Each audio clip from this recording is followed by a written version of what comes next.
클릭해주셔서 감사합니다.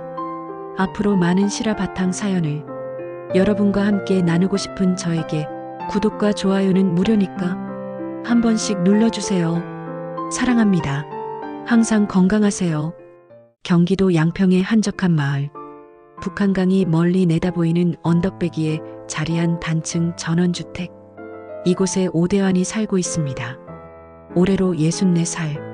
한때는 한국적 누드화의 거장이라 불렸던 화가였죠. 하지만 지금은 그저 혼자 사는 노인일 뿐입니다. 아침 6시. 대환은 어김없이 눈을 뜹니다. 알람 따위는 필요 없죠. 몸이 알아서 깨우니까요. 침대에서 일어나 창문을 열면 차가운 공기가 폐부 깊숙이 들어옵니다. 멀리 강물 위로 피어오르는 물안개가 마치 수묵화처럼 번져 있습니다. 또 하루가 시작되는군. 혼잣말이 입 밖으로 새어나옵니다. 누가 들을 사람도 없는데 말이죠. 부엌으로 가서 커피를 내립니다. 드립 커피의 향기가 집안을 채우면 그제야 하루가 제대로 시작되는 기분입니다. 거실 한쪽 벽면을 가득 채운 LP판들. 오늘은 브람스의 교향곡 4번을 골랐습니다. 바늘이 판 위에 내려앉는 순간 특유의 잡음과 함께 음악이 흘러나옵니다. 디지털 음원과는 다른 아날로그만의 따뜻함이 있죠. 베란다로 나가 화분들을 살핍니다. 제라늄, 베고니아, 그리고 아내가 좋아했던 장미까지 하나하나 물을 주며 잎사귀를 쓰다듬습니다. 이 작은 생명들이 그나마 대환에게 남은 대화 상대입니다. 너희들은 참 좋겠다. 말하지 않아도 되니까.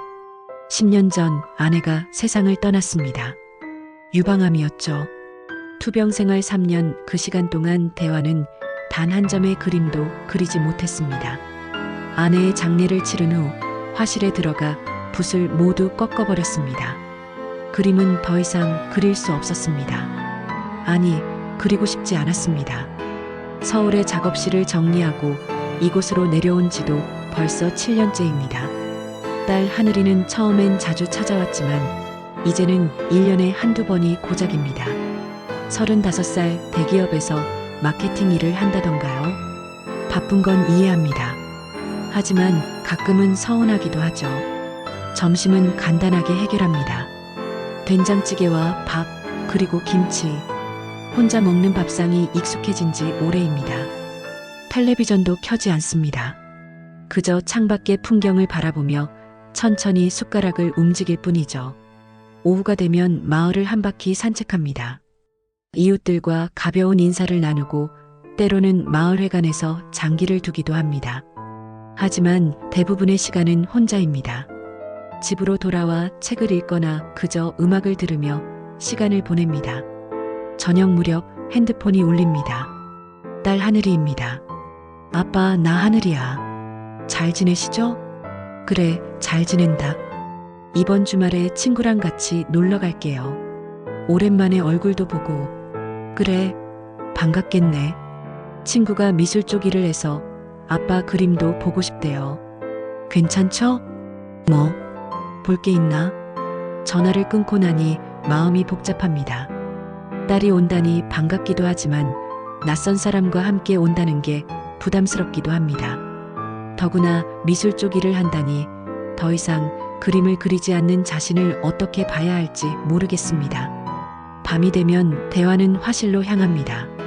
아니, 이제는 그저 창고일 뿐인 공간이죠.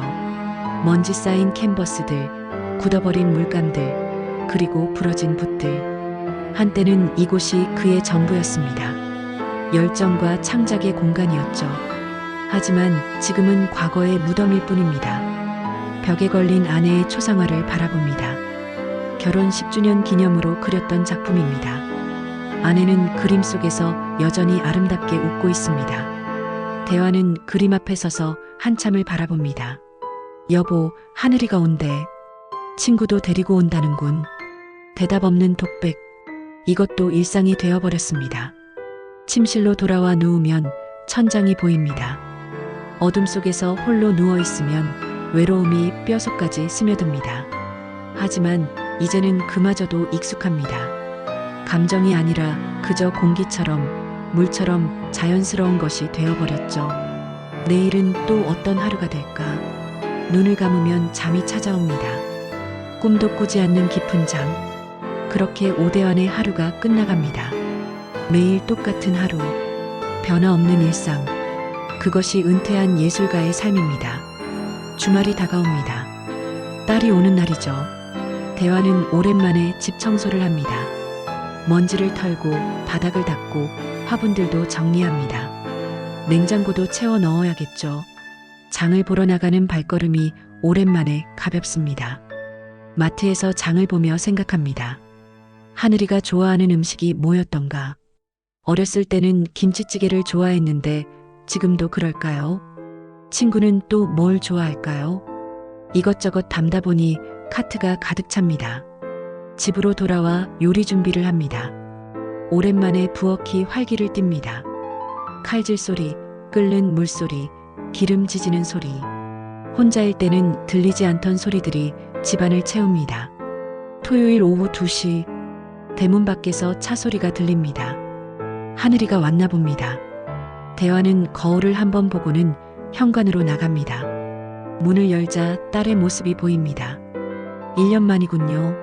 아빠, 왔구나.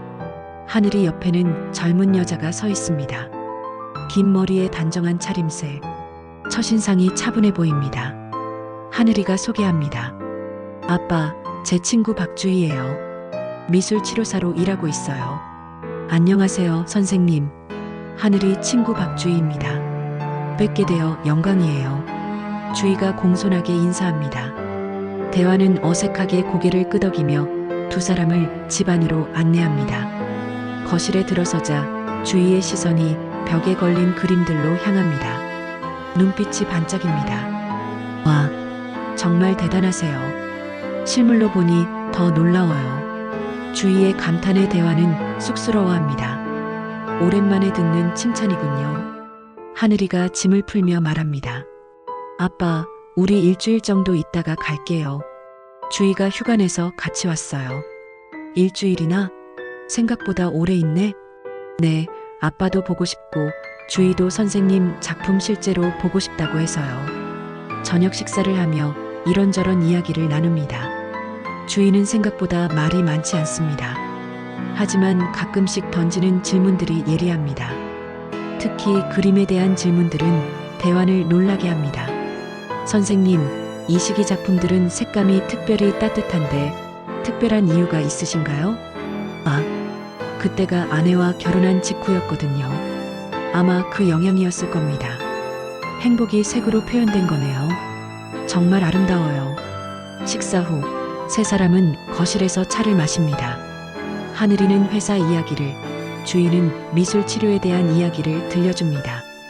오랜만에 집안에 사람 소리가 가득합니다. 대화는 그저 듣기만 해도 좋습니다. 밤이 되어 각자 방으로 들어갑니다. 대화는 침대에 누워 천장을 바라봅니다. 오늘은 왠지 천장이 다르게 보입니다.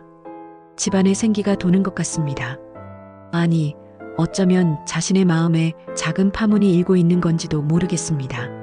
창밖으로 달빛이 들어옵니다. 고요한 밤 하지만 오늘따라 그 고요함이 편안합니다. 외롭지 않습니다. 누군가 함께 있다는 것, 그것만으로도 충분합니다. 내일은 또 어떤 하루가 될까요? 매일 같았던 일상에 작은 변화가 생겼습니다. 그것이 무엇을 의미하는지는 아직 모릅니다. 하지만 분명한 건 오랜만에 기대되는 내일이라는 것입니다. 다음 날 아침, 대화는 평소보다 일찍 눈을 뜹니다. 집안에 사람이 있다는 게 아직 낯설기만 합니다. 조심스럽게 부엌으로 나가 커피를 내리는데 뒤에서 발소리가 들립니다. 안녕하세요, 선생님. 일찍 일어나셨네요. 주희입니다. 긴 머리를 대충 묶고 수수한 셔츠에 면바지 차림입니다. 화려한 첫인상과는 달리 꾸미지 않은 모습이 오히려 자연스럽습니다. 아, 깨웠나요? 미안합니다. 아니에요. 저도 아침형 인간이라서요. 커피 향이 너무 좋아서 나왔어요. 대화는 머그컵을 하나 더 꺼내 커피를 따릅니다. 두 사람은 자연스럽게 베란다로 나갑니다. 아침 안개가 강위로 피어오르는 모습이 장관입니다. 정말 아름다운 곳이네요. 매일 이런 풍경을 보시는군요. 뭐, 매일 보면 그저 그렇죠. 그래도 부러워요. 서울은 이런 여유가 없으니까요.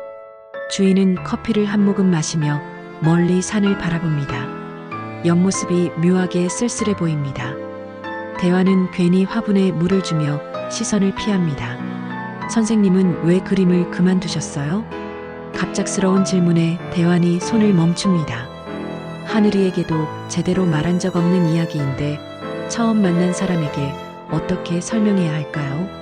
그냥 더 이상 그릴 게 없어서요. 그릴 게 없어서요? 아니면 그리고 싶지 않아서요? 주희의 질문이 예리합니다. 대화는 잠시 말을 잃습니다. 그리고 싶지 않은 건지 그릴 수 없는 건지 스스로도 분명하지 않았으니까요. 미술 치료사 일을 하다 보면 그림을 그리지 못하는 분들을 많이 만나요. 대부분 마음에 큰 상처가 있죠. 선생님도 그런 것 같아요. 주희의 말에 대화는 아무 대답도 하지 못합니다. 그저 멀리 강물만 바라볼 뿐입니다. 아침 식사 때 하늘이가 일어납니다. 세 사람은 함께 식탁에 앉습니다. 하늘이는 아버지와 친구가 함께 있는 모습이 어색한지 연신 둘을 번갈아 봅니다. 아빠, 오늘 화실 구경시켜 주실 거죠? 화실이라고 할 것도 없어. 그냥 창고나 다름없는데. 그래도 주희가 꼭 보고 싶대요. 그치, 주희야? 네, 정말 궁금해요. 선생님의 작업 공간이요. 마지못해 대화는 두 사람을 화실로 안내합니다. 먼지 쌓인 공간, 하지만 주희의 눈은 반짝입니다. 벽에 기대어 놓은 캔버스들, 말라붙은 팔레트, 부러진 붓들까지 하나하나 살펴봅니다. 이 그림, 미완성이네요. 주희가 한 캔버스를 들어 올립니다. 여인의 형체만 희미하게 그려진 그림입니다. 대환의 얼굴이 굳어집니다. 아내를 그리다 만 마지막 작품이었으니까요. 아, 그건 마음이 아프셨나 봐요. 붓질에서 느껴져요. 주희는 조심스럽게 그림을 내려놓습니다. 그리고는 화실을 둘러보며 말합니다. 선생님, 제가 여기 있는 동안 화실 좀 정리해드려도 될까요? 이렇게 두기엔 너무 아까운 공간이에요. 대화는 거절하려다가 주희의 진심 어린 눈빛을 봅니다. 왠지 거절하기 어려운 눈빛입니다. 오후가 되자 주희는 정말로 화실 청소를 시작합니다. 하늘이는 장 보러 나가고 대화는 어쩔 수 없이 주희를 돕습니다. 먼지를 털고 캔버스를 정리하고 굳은 물감을 치웁니다. 선생님, 이 붓들은 아직 쓸 수 있을 것 같은데요? 그래봤자 쓸 일이 없으니 그래도 일단 씻어서 보관해 두세요. 언제 마음이 바뀔지 모르잖아요. 주희는 붓을 하나하나 정성스럽게 씻습니다. 대화는 그런 주희를 물끄러미 바라봅니다. 마치 소중한 보물을 다루듯 조심스러운 손길입니다. 저녁 무렵 화실이 제법 깨끗해집니다. 주희는 이마에 땀을 닦으며 만족스러운 표정을 짓습니다. 이제 좀 화실 같네요. 언제든 그림을 그릴 수 있겠어요. 글쎄요. 아마 없을 겁니다. 그런 일은. 왜요? 아직 선생님 손은 멀쩡하잖아요. 주희가 대환의 손을 잡습니다. 갑작스러운 접촉에 대환이 놀라 손을 빼려 하지만 주희는 놓지 않습니다. 이 손이 얼마나 많은 아름다운 작품을 만들었는데요. 그냥 놔두기엔 너무 아까워요. 따뜻한 손길입니다. 언제 마지막으로 누군가 이렇게 손을 잡아줬던가요? 대환은 당황해서 어물쩍 손을 뺍니다. 밤이 되어 세 사람은 마당에서 바비큐를 합니다. 하늘이가 사온 고기를 구우며 소주도 한 잔씩 합니다. 별이 유난히 밝은 밤입니다. 아빠, 요즘 외롭지 않으세요? 술 기운 때문인지 하늘이가 묻습니다. 대환은 잠시 말을 멈췄다가 대답합니다. 뭐, 익숙해졌어. 그래도 엄마 없이 혼자 계시는 거 보면 마음이 아파요. 너도 바쁜데 뭘. 난 괜찮아. 주희가 조용히 듣고 있다가 말합니다. 외로움도 병이에요. 방치하면 마음이 굳어버리죠. 선생님도 가끔은 누군가와 이야기하는 게 필요할 것 같아요. 대화는 주희를 바라봅니다. 어둠 속에서도 그녀의 눈빛은 선명합니다. 무언가 더 하고 싶은 말이 있는 것 같지만 주인은 그저 미소만 지을 뿐입니다. 하늘이가 먼저 들어가고 대왕과 주인만 마당에 남습니다. 대왕은 LP를 틀어놓고 의자에 기댑니다. 쇼팽의 녹턴이 흘러나옵니다. 이 음악 좋네요. 뭔가 그리운 느낌이에요. 아내가 좋아했던 곡입니다. 많이 사랑하셨나 봐요. 네, 많이요. 두 사람은 한동안 말없이 음악만 듣습니다. 밤바람이 선선하게 불어옵니다. 주희가 팔을 감싸 주자 대화는 집안에서 담요를 가져다 줍니다. 감사해요, 선생님. 감기 걸리면 안 되니까요. 선생님은 참 따뜻한 분이세요. 그림에서도 느껴졌어요. 주희가 담요를 두르며 대환을 바라봅니다. 그 시선이 너무 깊어서 대환은 눈을 피합니다. 선생님, 제가 하는 말이 이상하게 들릴지 모르지만 주희가 무언가 말하려다가 멈춥니다. 그리고는 고개를 저으며 일어섭니다. 아니에요. 너무 늦었네요. 들어가서 쉬어야겠어요. 아, 네. 편히 쉬세요. 주희가 들어가고 혼자 남은 대환. 마음 한구석이 이상하게 들썩입니다. 무엇 때문인지 알 수 없는 설렘 같은 것. 아니, 그럴 리 없다고 고개를 젓습니다. 그저 오랜만에 사람들과 시간을 보내서 그런 거야. 스스로에게 그렇게 말하며 대환도 집으로 들어갑니다. 하지만 잠자리에 누워서도 주희의 눈빛이 자꾸 떠오릅니다. 따뜻하면서도 쓸쓸했던 그 눈빛이. 창밖으로 달빛이 들어옵니다. 평소와 같은 달빛인데 오늘은 왜 이렇게 다르게 느껴질까요? 가슴 어딘가에서 오래 멈춰있던 무언가가 조금씩 움직이기 시작합니다. 마치 얼어붙은 강물이 봄을 맞아 녹기 시작하듯이. 대화는 눈을 감습니다. 내일은 또 어떤 일이 일어날까요? 기대와 두려움이 뒤섞인 감정을 안고 잠이 듭니다. 그리고 오랜만에 꿈을 꿉니다. 누군가 붓을 들고 있는 꿈을. 사흘째 아침입니다. 대화는 어제보다 더 일찍 일어났습니다. 왠지 잠이 오지 않았죠. 부엌으로 나가니 주희가 벌써 커피를 내리고 있습니다. 이제는 이 풍경이 자연스럽게 느껴집니다. 오늘도 일찍 일어나셨네요, 선생님. 그러게요. 나이 들면 잠이 없어진다더니. 아니에요. 마음이 움직이기 시작하면 잠이 줄어들죠. 주희의 말에 대화는 잠시 멈칫합니다. 마음이 움직인다니 무슨 뜻일까요? 하지만 더 묻지는 않습니다. 아침 식사를 마치고 하늘이가 외출 준비를 합니다. 대학 동창 모임이 있다고 하네요. 아빠, 주희 좀 부탁해요. 저녁엔 돌아올게요. 그래, 조심해서 다녀와. 주희야, 미안. 혼자 심심하겠지만. 괜찮아.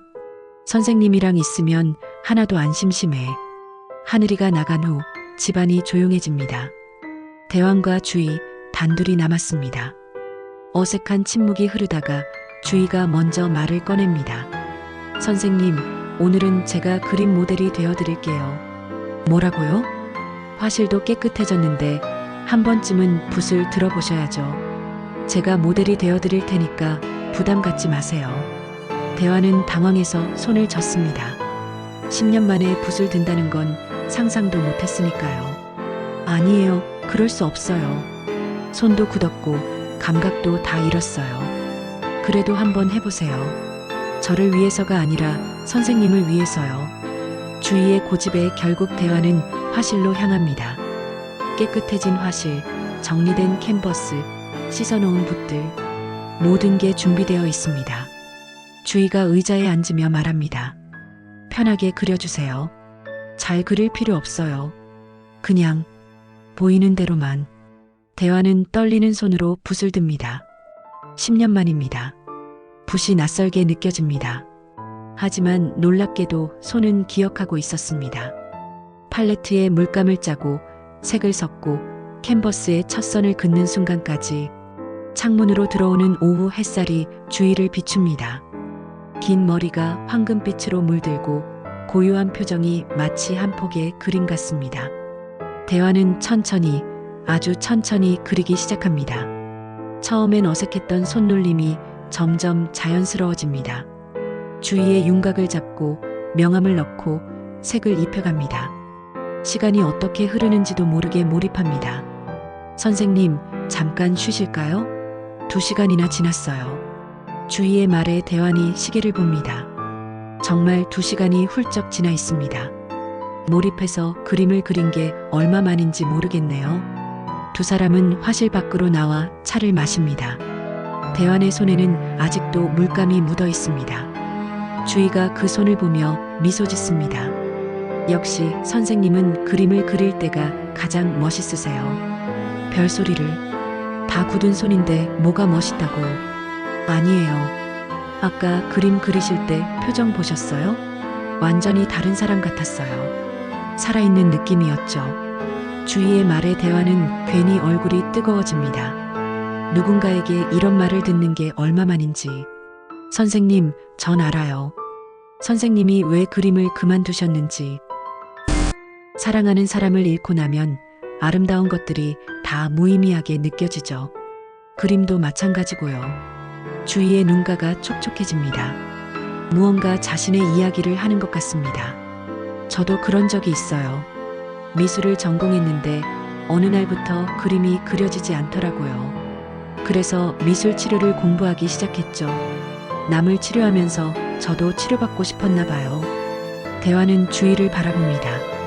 겉으로는 밝아 보였지만 그녀에게도 아픔이 있었군요. 다시 화실로 돌아와 그림을 이어갑니다. 이번엔 주희가 창가에 서 있는 모습을 그립니다. 역광을 받은 실루엣이 몽환적입니다. 선생님, 제가 오빠라고 불러도 될까요? 갑작스러운 말에 대환의 붓이 멈춥니다. 주희가 다가와서 그림을 봅니다. 하늘이 아버지라고 부르기엔 너무 거리감이 있고 선생님이라고 하기엔 너무 딱딱하고 오빠라고 부르면 안 될까요? 그건 하늘이가 뭐라고 할지 비밀로 하면 되죠. 우리 둘만의. 주희가 장난스럽게 웃습니다. 하지만 그 눈빛은 진지합니다. 대환은 어떻게 대답해야 할지 모르겠습니다. 마음이 그쪽으로 흘러서 그래요. 제 마음이요. 주희의 고백 같은 말에 대환은 붓을 놓습니다. 심장이 빠르게 뛰기 시작합니다. 이건 아니다. 이럴 수는 없다. 머릿속이 복잡해집니다. 주희 씨, 그런 말은 알아요. 이상하죠? 하늘이 아버지한테 이런 감정을 느끼는 게. 하지만 어쩔 수 없어요. 처음 선생님 그림을 봤을 때부터 끌렸어요. 주희가 벽에 걸린 그림들을 둘러봅니다. 하나하나 손으로 쓰다듬으며 말을 이어갑니다. 이 그림들 속에는 선생님의 영혼이 담겨 있어요. 상처도 사랑도 외로움도 다 보여요. 그래서 더 알고 싶어졌어요. 이 그림을 그린 사람이 어떤 사람인지. 대환은 아무 말도 하지 못합니다. 주희가 다시 돌아서서 대환을 바라봅니다. 오빠, 한 번만 그렇게 불러봐도 될까요? 대환은 고개를 떨구고 말합니다. 주희 씨, 저는 하늘이 아버지고 당신보다 30살이나 많아요. 이건 말이 안 돼요. 나이가 뭐가 중요해요? 제가 느끼는 이 감정이 거짓은 아니에요. 주희가 한 발 다가섭니다. 대환은 뒤로 물러섭니다. 거리를 유지하려 하지만 주희의 눈빛에서 벗어날 수가 없습니다. 저녁이 되어 하늘이가 돌아옵니다. 세 사람은 어색한 저녁 식사를 합니다. 대환과 주희 사이의 미묘한 긴장감을 하늘이는 눈치채지 못합니다. 아빠, 오늘 뭐 하셨어요? 아, 그냥 이것저것. 주희야, 심심하지 않았어? 아니, 전혀. 선생님이 그림도 그려주셨어. 하늘이가 놀라서 아버지를 봅니다. 정말요? 아빠가 그림을 그렸다고요? 응, 나 모델로 해서. 정말 멋있더라. 대환은 고개를 숙인 채 밥만 먹습니다. 하늘이는 신기한 듯 아버지와 친구를 번갈아 봅니다. 밤이 되어 각자 방으로 들어갑니다.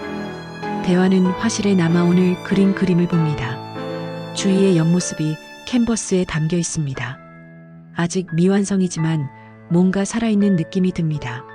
문득 아내의 초상화가 눈에 들어옵니다. 아내는 그림 속에서 여전히 미소 짓고 있습니다. 대환은 조용히 말합니다. 여보, 나 어떻게 해야 할까? 이런 감정을 느끼는 게 맞는 걸까? 대답은 없습니다. 하지만 왠지 아내가 괜찮다고 말하는 것 같습니다.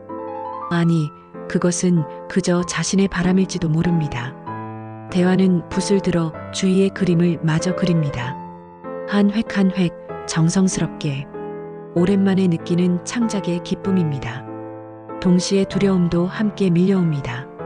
이 감정의 끝이 어디인지 알 수 없으니까요.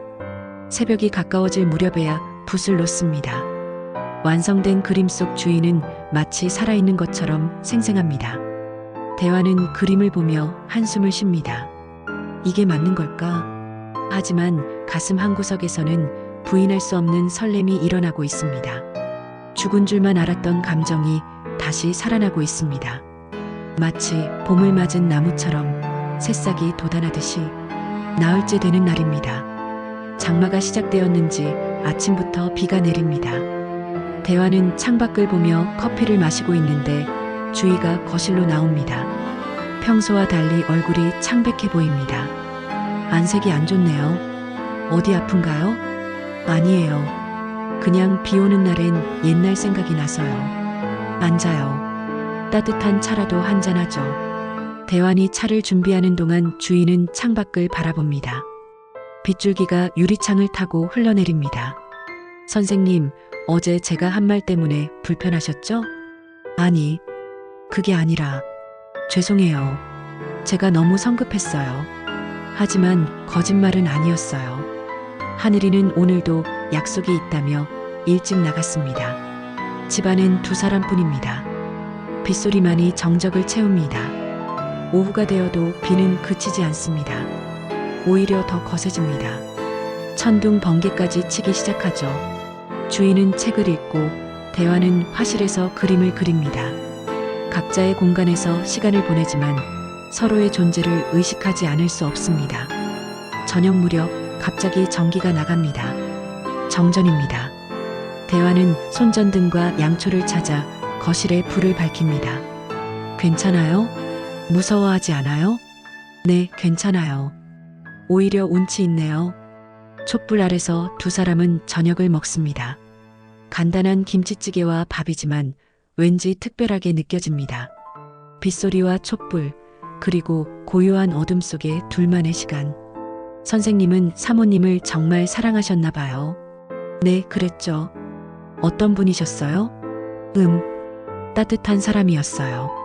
늘 웃고 긍정적이고 제가 힘들 때마다 힘이 되어줬죠. 대환이 추억을 되짚으며 말합니다. 주인은 조용히 듣고 있습니다. 가끔은 그 사람이 너무 그리워서 미칠 것 같아요. 하지만 이제는 그 그리움도 삶의 일부가 되었어요. 선생님도 누군가에게 그런 존재였을 거예요. 지금도 그렇고요. 주희의 말에 대환이 고개를 들어 바라봅니다. 촛불에 비친 주희의 얼굴이 몽환적입니다. 식사를 마치고 두 사람은 베란다로 나갑니다. 비가 조금 잦아들었습니다. 하지만 바람은 여전히 세차게 불고 있죠. 주희가 젖은 머리를 쓸어 올리며 셔츠를 벗습니다. 안에 입은 민소매 티셔츠가 드러납니다.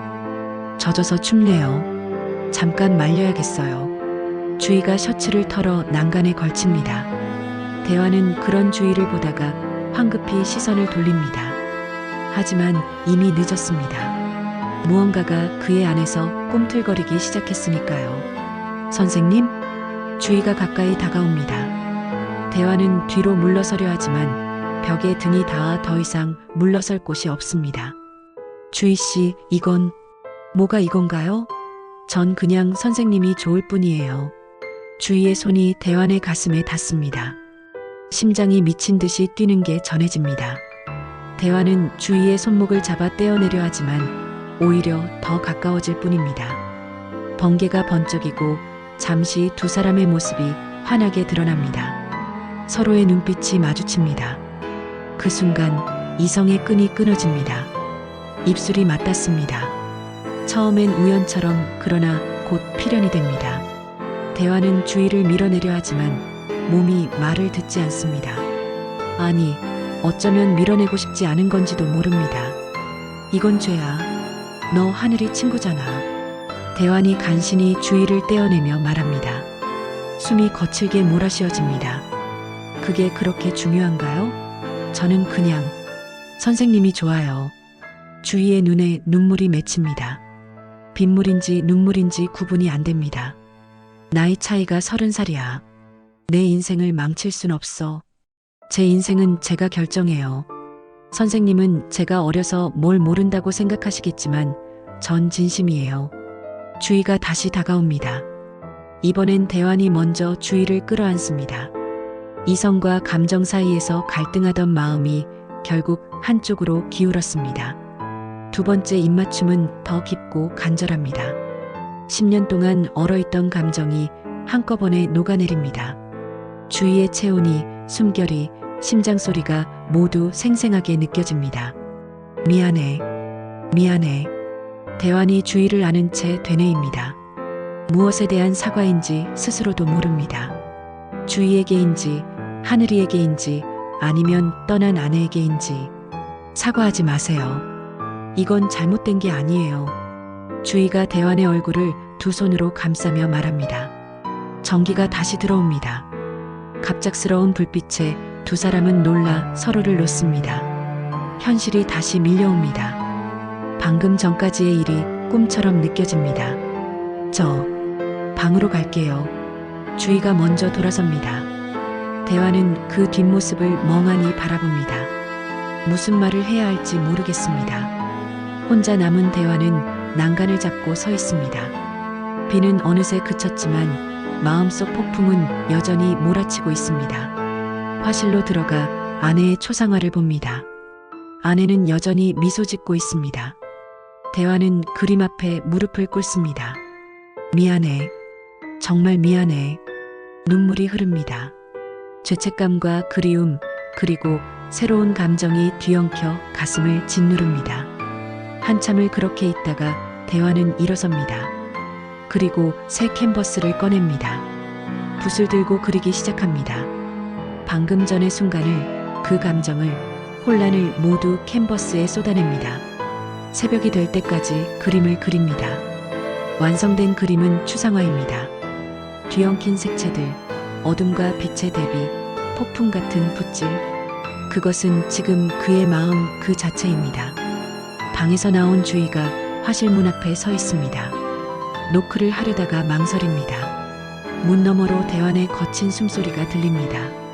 주희는 이마를 문에 기대고 속삭입니다. 미안해요. 하지만 후회는 안 해요. 그리고는 조용히 자기 방으로 돌아갑니다. 대환은 붓을 놓고 완성된 그림을 봅니다. 10년 만에 그린 추상화. 그것도 이런 감정을 담은 그림이라니. 운명의 장난 같습니다. 창밖이 밝아옵니다. 비겐 후에 맑은 하늘이 보입니다. 새로운 날이 시작됩니다. 하지만 어제와는 모든 게 달라졌습니다. 넘지 말아야 할 선을 넘어버렸으니까요. 대환은 눈을 감습니다. 앞으로 어떻게 해야 할지 막막합니다. 하늘이가 돌아오면 뭐라고 해야 할까요? 주희와는 어떻게 마주해야 할까요? 하지만 동시에 부인할 수 없는 사실도 있습니다. 오랜만에 살아있음을 느꼈다는 것. 심장이 이렇게 뛸 수 있다는 것. 아직 사랑이라는 감정이 남아있다는 것을. 죄책감과 설렘 사이에서 대환은 갈등합니다. 그리고 그 갈등은 앞으로 더 깊어질 것임을 직감합니다. 다음 날 아침, 세 사람의 아침 식탁은 그 어느 때보다 어색합니다. 대환과 주희는 서로 눈도 마주치지 못합니다. 하늘이만 평소처럼 밝게 이야기를 이어가지만 뭔가 이상한 기운을 느끼는지 가끔씩 두 사람을 번갈아 봅니다.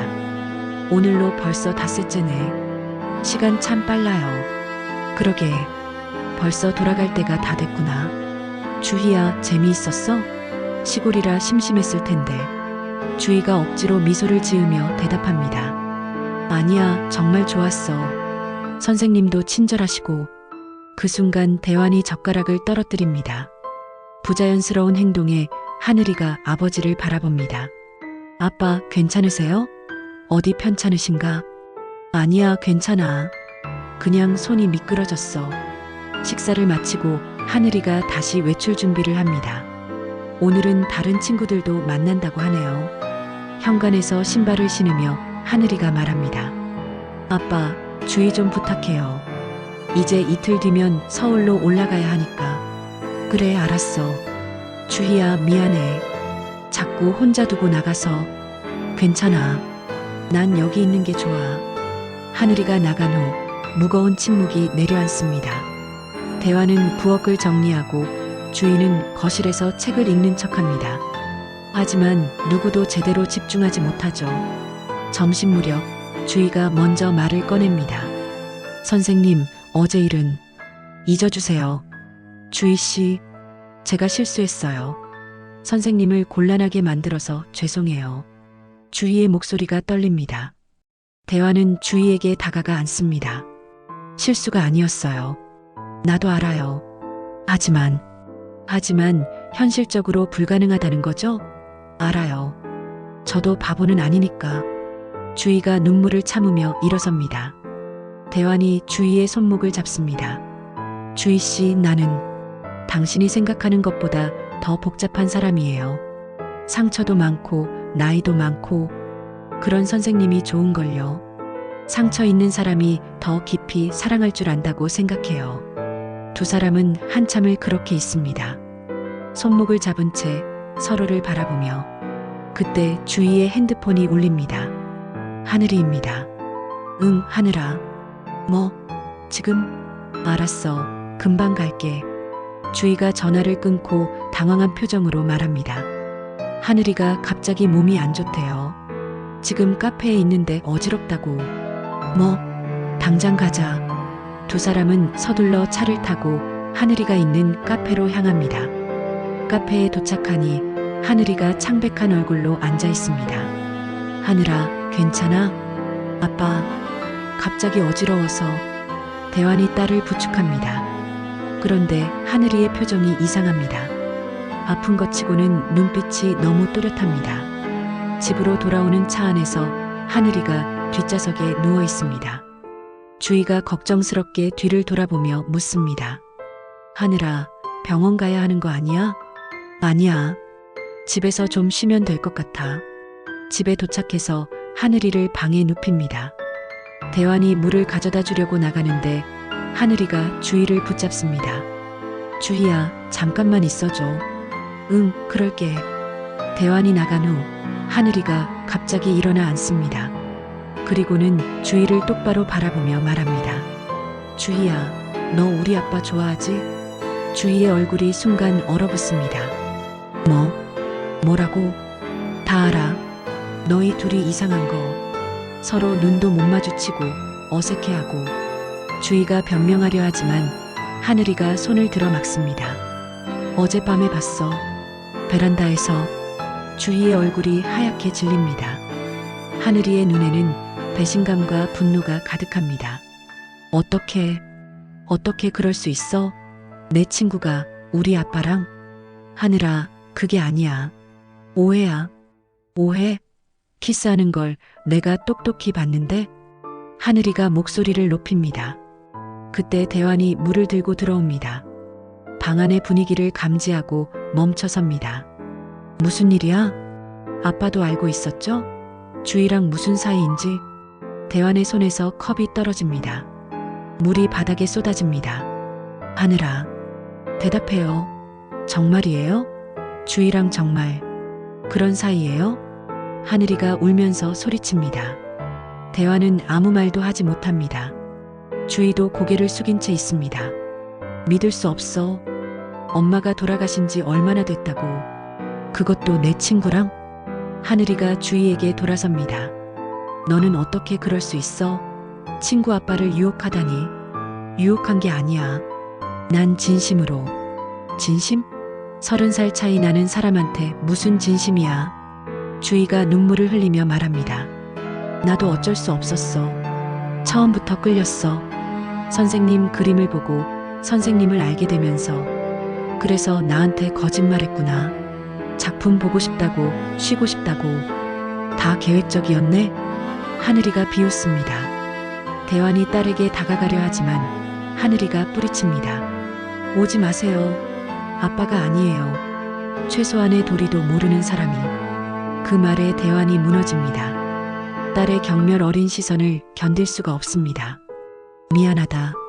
정말 미안하다, 하늘아. 사과하지 마세요. 이미 늦었어요. 하늘이가 방을 나가며 말합니다. 주희야, 너도 당장 짐 싸. 우리 지금 서울로 올라갈 거야. 하늘아, 제발. 한 번만 내 말을 들어줘. 들을 게 뭐가 있어? 다 봤는데. 주희가 하늘이를 따라가려 하지만 하늘이는 방문을 쾅 닫아버립니다. 거실에 대왕과 주희만 남습니다. 두 사람은 망연자실한 표정으로 서 있습니다. 이럴 줄 알았어요. 처음부터 이렇게 될 줄. 대환이 소파에 주저앉으며 머리를 감쌉니다. 주희가 옆에 앉습니다. 죄송해요. 다 제 잘못이에요. 제가 먼저 다가갔으니까. 아니에요. 나도 막을 수 있었는데 그러지 못했어요. 나도 원했으니까. 잠시 후 하늘이가 캐리어를 끌고 나옵니다. 주희도 어쩔 수 없이 짐을 챙깁니다. 현관에서 하늘이가 차갑게 말합니다. 앞으로 연락하지 마세요. 아빠도, 주희 너도. 대환이 딸을 붙잡으려 하지만 하늘이는 매몰차게 뿌리칩니다. 지금까지 아빠를 존경했어요. 예술가로서도 아버지로서도. 하지만 이제는 그냥 한심한 늙은이로밖에 안 보여요. 그 말은 비수가 되어 대환의 가슴에 꽂힙니다. 하늘이가 차를 타고 떠납니다. 주희가 마지막으로 대환을 바라봅니다. 미안함과 그리움이 가득한 눈빛입니다. 안녕히 계세요. 선생님. 그리고는 차에 오릅니다. 차가 시야에서 사라질 때까지 대환은 대문 앞에 서 있습니다. 텅 빈 집으로 돌아온 대환. 며칠 전까지만 해도 익숙했던 고요함이 이제는 견딜 수 없이 무겁습니다. 거실 탁자 위에 주희가 쓴 쪽지가 놓여 있습니다. 선생님, 짧은 시간이었지만 행복했어요. 선생님 때문에 다시 살고 싶다는 마음이 들었어요. 언젠가 모든 게 정리되면 그때 다시 만날 수 있을까요? 기다릴게요. 마이너스 주희. 대환은 쪽지를 가슴에 품고 화실로 들어갑니다. 며칠 동안 그린 주희의 초상화들이 놓여 있습니다. 그림 속 주희는 여전히 아름답게 웃고 있습니다. 아내의 초상화 앞에 섭니다. 그리고 무릎을 꿇습니다. 미안해. 하늘이까지 잃었어. 다 내 잘못이야. 눈물이 멈추지 않습니다. 사랑하는 사람을 또 잃었습니다. 이번엔 자신의 선택 때문에. 2달이 흘렀습니다. 대환은 다시 혼자가 되었죠. 하늘이는 약속대로 연락을 끊었습니다. 전화도 문자도 없습니다. 주희의 소식도 들리지 않습니다. 마치 그 일주일이 꿈이었던 것처럼 모든 게 원래대로 돌아갔습니다. 하지만 달라진 게 있습니다. 대환은 매일 그림을 그립니다. 주희가 깨워준 창작의 열정이 꺼지지 않았으니까요. 화실은 새로운 작품들로 가득 찹니다. 대부분 추상화입니다. 그리움과 후회, 사랑과 상실을 담은 작품들이죠. 어느 날 아침 대환은 우편함에서 편지 한 통을 발견합니다. 발신인 주소가 없는 편지입니다. 떨리는 손으로 봉투를 뜯습니다. 선생님께 어떻게 지내시는지 궁금합니다. 전 잘 지내고 있어요. 매일 선생님 생각을 하면서도 연락드릴 용기가 없었어요. 하늘이한테 너무 큰 상처를 줬으니까요.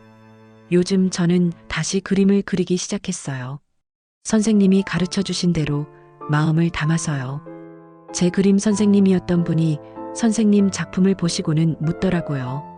누구한테 배웠냐고. 자랑스럽게 말했어요. 한국 최고의 화가에게 배웠다고. 하늘이는 아직도 화가 나 있겠죠? 당연한 일이에요. 저라도 그랬을 거예요. 하지만 언젠가는 이해해 주리라 믿어요. 우리가 느꼈던 감정이 진짜였다는 걸, 누구도 의도하지 않았다는 걸. 선생님, 혹시 이 편지를 읽고 계신다면 부디 자책하지 마세요. 그림을 계속 그리세요. 선생님의 붓끝에서 나오는 아름다움을 세상이 다시 볼 수 있기를 바라요. 언젠가 다시 만날 날이 올까요? 그때까지 기다릴게요. 아무리 오래 걸려도. 추신 동봉한 사진은 제가 그린 첫 작품이에요. 선생님을 생각하며 그렸어요. 편지와 함께 작은 사진이 들어 있습니다. 주희가 그린 풍경화입니다. 대환의 집 마당에서 본 북한강의 모습이죠. 서툴지만 감정이 담겨 있습니다. 대화는 사진을 가슴에 품고 한참을 있습니다. 그날 밤 대화는 답장을 씁니다. 하지만 보낼 주소가 없습니다. 그저 쓰고 또 쓸 뿐입니다. 쌓여가는 편지들, 전하지 못할 마음들. 또 한 달이 지났습니다. 대화는 오랜만에 서울로 향합니다. 화랑가를 둘러보다가 익숙한 얼굴을 만납니다. 대학 시절부터 알고 지낸 화랑 관장입니다. 오 선생, 이게 얼마만이야? 10년은 넘었지? 그러게. 오랜만이네, 김 관장. 요즘 어떻게 지내? 아직도 양평에서 은둔 생활 중이야? 뭐, 그렇다고 해야지. 두 사람은 근처 찻집에서 이야기를 나눕니다. 김 관장이 조심스럽게 묻습니다. 혹시 다시 그림 그릴 생각 없어? 미술계에서 다들 아쉬워하고 있어. 글쎄, 요즘 젊은 작가들 작품도 좋지만 오 선생 같은 깊이는 없어. 한번 생각해봐. 개인전이라도. 대화는 망설입니다. 하지만 화실에 쌓인 새 작품들이 떠오릅니다. 주희와의 시간이 만들어낸 작품들. 집으로 돌아온 대화는 화실을 둘러봅니다. 지난 석 달 동안 그린 작품이 30점이 넘습니다. 모두 감정이 살아있는 작품들입니다. 아내를 잃은 후 처음으로 혼을 담아 그린 그림들이죠. 며칠 후 대화는 김 관장에게 전화합니다. 개인전 한번 해보고 싶네. 정말? 오 선생이 돌아온다니 정말 반가운 소식이야. 대신 조건이 있어. 주제는 감춰진 사랑으로 하고 싶어. 감춰진 사랑? 흥미로운데. 이유가 있어? 그냥 하고 싶은 이야기가 있어서. 전시 준비가 시작됩니다. 대화는 더 열심히 그림을 그립니다. 주희와의 추억, 하늘이에 대한 미안함, 아내에 대한 그리움. 모든 감정을 캔버스에 담습니다. 어느 날 뜻밖의 방문객이 찾아옵니다. 주희의 친구라는 젊은 여자입니다. 안녕하세요, 선생님. 저는 주희 대학 동기예요. 주희가 전해달라고 한 게 있어서. 주희 씨가 잘 지내나요? 네, 잘 지내고 있어요. 요즘 개인 작업실을 열어서 미술 치료 일을 하고 있어요. 그녀가 작은 상자를 건넵니다. 이거 전해달라고 했어요. 직접 오고 싶어 했지만 아직은 때가 아닌 것 같다고. 상자 안에는 작은 스케치북이 들어 있습니다. 주희가 그린 그림들입니다. 대왕과 함께했던 일주일의 기록이죠. 마당의 화분들, LP를 듣는 대환의 뒷모습, 그리고 그림을 그리는 대환의 옆모습까지. 마지막 페이지에는 짧은 메모가 적혀 있습니다. 선생님이 다시 그림을 그리신다는 소식 들었어요. 정말 기뻐요. 전시회 꼭 할 거죠? 멀리서라도 보러 갈게요. 사랑합니다. 영원히. 대화는 스케치북을 품에 안고 눈을 감습니다. 주희도 자신을 잊지 않고 있었군요. 그것만으로도 위안이 됩니다. 전시 준비는 순조롭게 진행됩니다. 타이틀은 감춰진 사랑 -10년의 침묵을 깨고. 미술계는 오대환의 복귀에 들떠 있습니다. 언론도 관심을 보입니다. 은둔의 화가가 돌아온다는 소식에 많은 이들이 기대를 품습니다. 하지만 대환의 마음은 복잡합니다. 하늘이가 이 소식을 듣는다면 어떻게 생각할까요? 더 실망할까요? 아니면 조금은 이해해줄까요? 전시 일주일 전 대환은 하늘이에게 문자를 보냅니다. 하늘아, 아빠야. 읽지 않을 거 알지만 보낸다. 다음 주에 전시회를 열어. 내가 없어서 많이 아쉽구나. 그래도 엄마가 하늘에서 봐주겠지. 미안하다. 정말 미안해. 사랑한다. 답장은 오지 않습니다. 예상했던 일이지만 여전히 가슴이 아픕니다. 전시를 사흘 앞둔 날 대환은 마지막 작품을 완성합니다. 제목은 용서. 추상하지만 어딘가 따뜻한 느낌이 듭니다. 어둠 속에서 피어나는 한 줄기 빛 같은 그림입니다. 이걸로 충분해. 대환은 붓을 놓고 완성된 작품들을 둘러봅니다. 각각의 그림에는 이야기가 담겨 있습니다. 상실과 재생, 사랑과 이별, 죄책감과 용서의 이야기들. 김 관장이 작품을 보러 와서 감탄합니다. 대단해, 오 선생. 이전 작품들과는 완전히 달라. 더 깊어졌어. 삶이 그만큼 복잡해졌으니까. 무슨 일이 있었는지는 묻지 않을게. 하지만 그 일이 오 선생을 더 큰 예술가로 만든 것 같아. 대화는 쓸쓸하게 웃습니다. 큰 예술가가 되는 대신 딸을 잃었으니 과연 가치 있는 거래였을까요? 전시 전날 밤 대화는 화실에서 홀로 작품들을 봅니다. 내일이면 이 그림들이 세상에 나갑니다. 사람들은 그림을 보며 무엇을 느낄까요? 그 속에 담긴 이야기를 알아볼 수 있을까요? 창밖으로 별이 빛납니다. 대화는 주위의 편지를 다시 읽습니다. 그리고 하늘 위의 사진을 바라봅니다. 두 사람 모두 자신의 삶에서 중요한 사람들입니다. 비록 지금은 곁에 없지만 내일은 새로운 시작이야. 대화는 스스로에게 말합니다. 감춰진 사랑이 세상에 나가는 날. 그것이 용서의 시작이 되기를 바라면서 전시회 당일 아침 대화는 평소보다 일찍 일어났습니다. 오늘은 특별한 날이니까요. 10년 만에 복귀 전 거울을 보며 넥타이를 맵니다. 오랜만에 정장을 입으니 어색하기만 합니다. 청담동의 갤러리에 도착하니 이미 준비가 한창입니다. 조명을 조절하고 작품 배치를 확인하고 리플릿을 정리합니다. 김 관장이 반갑게 맞이합니다. 오 선생 왔어? 긴장되지? 솔직히 떨리네. 이런 기분도 오랜만이야. 당연하지. 10년 만이잖아. 근데 걱정 마. 작품이 워낙 좋아서 반응 대단할 거야. 전시장을 둘러보니 작품들이 제자리를 찾아 걸려 있습니다. 새로운 공간에서 보니 또 다른 느낌입니다. 특히 중앙에 걸린 주위의 초상화가 시선을 끕니다. 붉은 오후라는 제목을 붙였죠. 오후 3시 전시회가 시작됩니다. 예상보다 많은 사람이 찾아왔습니다. 미술 관계자들, 기자들, 그리고 오랜 팬들까지. 대화는 입구에서 방문객들을 맞이합니다. 오 선생님 정말 반갑습니다. 돌아오셔서 얼마나 기쁜지 몰라요. 선생님 작품을 다시 볼 수 있어서 영광입니다. 이번 작품들 이전과는 많이 다르네요. 더 깊어진 느낌이에요. 칭찬과 격려의 말들이 이어집니다. 하지만 대환의 눈은 계속 입구를 향합니다. 혹시나 하는 마음에 하늘이가 또는 주희가 올지도 모른다는 희망을 품고 전시장 한편에서 한 미술평론가가 작품을 보며 김 관장과 이야기를 나눕니다. 이 초상화 특별하네요. 모델이 누구죠? 오 선생님이 말씀 안 하시더라고요. 그냥 영감을 준 사람이라고만. 붓질에 애정이 가득해요. 사랑하는 사람을 그린 게 분명해요. 대화는 멀리서 그 대화를 듣고 쓸쓸하게 웃습니다. 맞습니다. 사랑하는 사람을 그렸죠.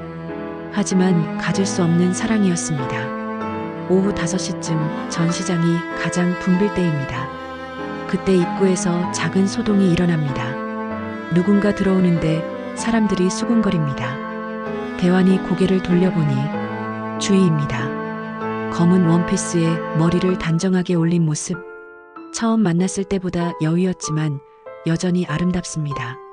주희도 대환을 발견하고는 잠시 멈춰섭니다. 두 사람의 시선이 공중에서 만납니다. 주희가 천천히 다가옵니다. 주변의 시선을 의식하는지 정중하게 인사합니다. 안녕하세요, 선생님. 축하드려요. 고마워요. 와줘서 안 올 수가 없었어요. 선생님의 새 출발이잖아요. 짧은 대화지만 그 안에 많은 감정이 담겨 있습니다. 주희가 전시장을 둘러보겠다며 자리를 뜹니다. 대화는 그 뒷모습을 바라보다가 다시 다른 손님들을 맞이합니다. 주희는 작품 하나하나를 꼼꼼히 봅니다. 특히 자신의 초상화 앞에서 오래 멈춰 있습니다. 눈가가 촉촉해집니다. 그림 속 자신은 행복해 보입니다. 그때가 정말 행복했으니까요. 이 그림의 모델이 누구인가요? 옆에 있던 관람객이 묻습니다. 주인은 잠시 망설이다가 대답합니다. 그냥 스쳐 지나간 사람이에요. 그런데 왜 이렇게 슬퍼 보이실까요? 아마도 다시는 만날 수 없는 사람이라서 그런가 봐요. 주인은 그림을 한 번 더 보고는 다음 작품으로 이동합니다. 용서라는 제목의 추상화 앞에서 또 한참을 봅니다. 어둠 속의 빛. 그것이 무엇을 의미하는지 알 것 같습니다. 전시장 한 구석에서 대왕과 주희가 마주칩니다. 사람들이 많아 자연스럽게 대화하기 어렵습니다. 주희가 작은 목소리로 말합니다. 작품들이 정말 아름다워요. 특히 제 초상화. 마음에 들어요? 너무 아름답게 그려주셔서 실제보다 훨씬. 아니에요. 실제가 더 아름다워요. 주희가 고개를 숙입니다. 이런 대화를 나누는 게 조심스럽습니다. 누가 들을지도 모르니까요. 하늘이는 안 왔네요. 네. 연락이 없어요. 여전히 화가 나 있나 봐요. 시간이 필요한 거겠죠. 언젠가는 그랬으면 좋겠어요. 두 사람은 잠시 침묵합니다. 할 말은 많지만 할 수 없는 상황입니다. 주희가 시계를 보며 말합니다. 저 이제 가봐야 해요. 더 있으면. 알아요. 와줘서 고마워요. 정말로. 선생님. 주희가 무언가 더 말하려다가 멈춥니다. 그리고는 작은 봉투를 건넵니다. 나중에 읽어주세요. 여기서는 말고. 그리고는 돌아섭니다. 대화는 주희를 붙잡고 싶지만 그럴 수 없습니다. 그저 멀어지는 뒷모습을 바라볼 뿐입니다. 주희가 떠난 후에도 전시는 계속됩니다. 많은 사람이 오고 갑니다. 작품 판매 문의도 여럿 들어옵니다. 성공적인 복귀 전입니다. 하지만 대환의 마음 한구석은 여전히 비어 있습니다. 저녁 8시 전시가 끝날 무렵입니다. 대환은 화장실에서 주희가 준 봉투를 엽니다. 안에는 편지와 사진 한 장이 들어 있습니다. 선생님, 오늘 선생님을 보니 여전히 가슴이 뛰어요. 시간이 지나면 잊혀질 줄 알았는데 오히려 더 선명해졌어요. 저도 열심히 살고 있어요. 선생님이 가르쳐준 대로 그림으로 사람들을 치유하고 있어요. 가끔은 제가 먼저 치유받기도 하고요. 하늘이를 만났어요. 우연히 길에서 저를 보고 그냥 지나가더라고요. 많이 아팠지만 이해해요. 제가 그 자리에 있었다면 저도 그랬을 거예요. 선생님, 우리가 느꼈던 감정이 잘못된 걸까요? 전 아니라고 생각해요. 시기와 상황이 잘못됐을 뿐이죠. 다른 시간, 다른 곳에서 만났다면 어땠을까요? 동봉한 사진은 제가 새로 그린 그림이에요. 선생님과 함께한 그 여름밤을 그렸어요. 비 오는 베란다, 촛불, 그리고 우리. 제 마음속에 영원히 남을 순간이에요. 언젠가 모든 게 정리되고 시간이 충분히 흐른 후에 우리 다시 만날 수 있을까요? 그때는 떳떳하게 누구의 눈치도 보지 않고 그날을 기다리며 오늘도 선생님을 사랑합니다. 마이너스 주의. 대화는 편지를 읽고 또 읽습니다. 눈시울이 뜨거워집니다. 사진을 봅니다. 주희가 그린 그림은 정말 그날 밤의 감정을 잘 담고 있습니다. 빗물에 젖은 두 사람의 실루엣. 아름답고도 슬픈 순간. 전시장으로 돌아온 대화는 마지막 정리를 돕습니다. 김 관장이 다가와 어깨를 두드립니다. 수고했어, 오 선생. 대성공이야. 앞으로 더 좋은 일만 있을 거야. 고마워. 덕분에 좋은 기회였어. 근데 아까 그 젊은 여자분 누구야? 선생님 보는 눈빛이 예사롭지 않던데. 그냥 아는 사람이야. 김 관장은 더 묻지 않습니다. 대환의 표정에서 복잡한 사연을 읽었으니까요. 집으로 돌아오는 차 안에서 대환은 주희의 편지를 가슴에 품고 있습니다. 오늘 하루가 꿈 같습니다. 전시회도 주희와의 재회도. 집에 도착해 화실로 들어갑니다. 전시장에 걸렸던 작품들이 돌아오면 다시 여기 걸릴 겁니다. 하지만 주희의 초상화만은 팔지 않기로 했습니다. 그것만은 간직하고 싶으니까요. 핸드폰을 확인하니 여러 축하 메시지가 와 있습니다. 하지만 하늘이의 이름은 없습니다. 대환은 쓸쓸하게 웃으며 하늘이에게 문자를 보냅니다. 하늘아, 오늘 전시회 잘 끝났어. 내가 없어서 많이 아쉬웠다. 언젠가 아빠를 용서할 수 있을 때 그때 다시 만나자. 사랑한다. 이번에도 답은 없을 겁니다. 하지만 괜찮습니다. 기다릴 수 있으니까요. 주희가 그러하듯 대환도 기다릴 수 있습니다. 창밖으로 별이 빛납니다. 대환은 LP로 쇼팽의 녹턴을 틉니다. 주희와 함께 들었던 그 곡입니다. 음악이 흐르는 동안 오늘의 기억을 하나하나 되짚어 봅니다. 다시 만난 주희는 여전히 아름다웠습니다. 그리고 여전히 자신을 사랑한다고 했습니다. 그것만으로도 살아갈 힘이 됩니다. 언젠가, 정말 언젠가는 떳떳하게 만날 수 있겠죠. 기다릴게요, 주희 씨. 나도 기다릴게요. 어둠 속에서 대환의 독백이 울려 퍼집니다. 새로운 시작을 알리는 전시회는 끝났지만 진짜 이야기는 이제부터인지도 모릅니다. 전시회가 끝난 후 1년이 흘렀습니다. 대환은 더 이상 양평의 은둔자가 아닙니다. 서울 성북동에 작은 아틀리에를 열고 작품 활동을 이어가고 있죠. 가끔 양평 집에 가서 쉬기도 하지만 이제는 세상과 소통하며 살아갑니다. 오늘은 한 미술 잡지와 인터뷰가 있는 날입니다. 젊은 기자가 조심스럽게 질문을 던집니다. 선생님, 작년 전시회 이후 작품 세계가 많이 변했다는 평가가 있습니다. 특별한 계기가 있으셨나요? 대환은 창밖을 바라보며 잠시 생각에 잠깁니다. 그리고 천천히 대답합니다. 살면서 예상치 못한 만남이 있죠.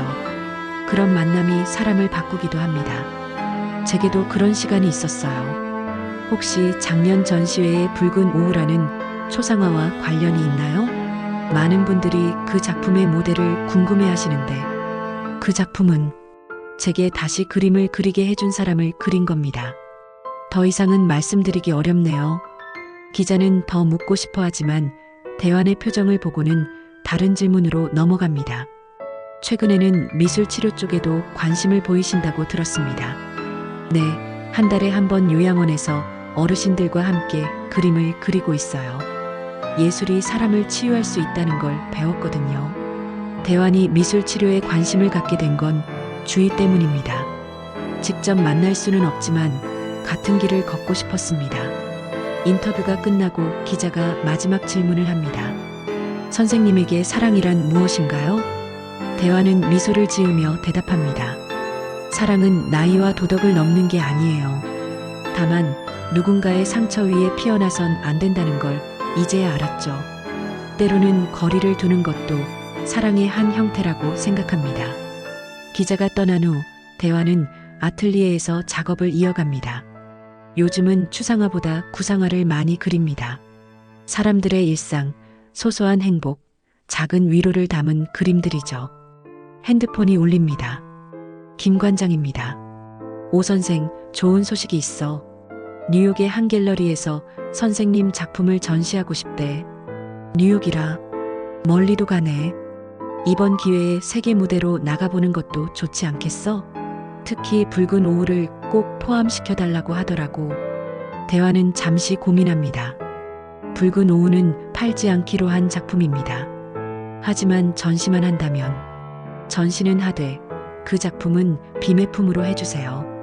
알았어. 그렇게 전달할게. 전화를 끊고 대환은 주희의 초상화를 바라봅니다. 이제 이 그림이 세계 무대로 나간다니 주희도 알면 기뻐할까요? 며칠 후 예상치 못한 방문객이 찾아옵니다. 하늘이입니다. 1년 넘게 연락이 없던 딸이 갑자기 나타난 겁니다.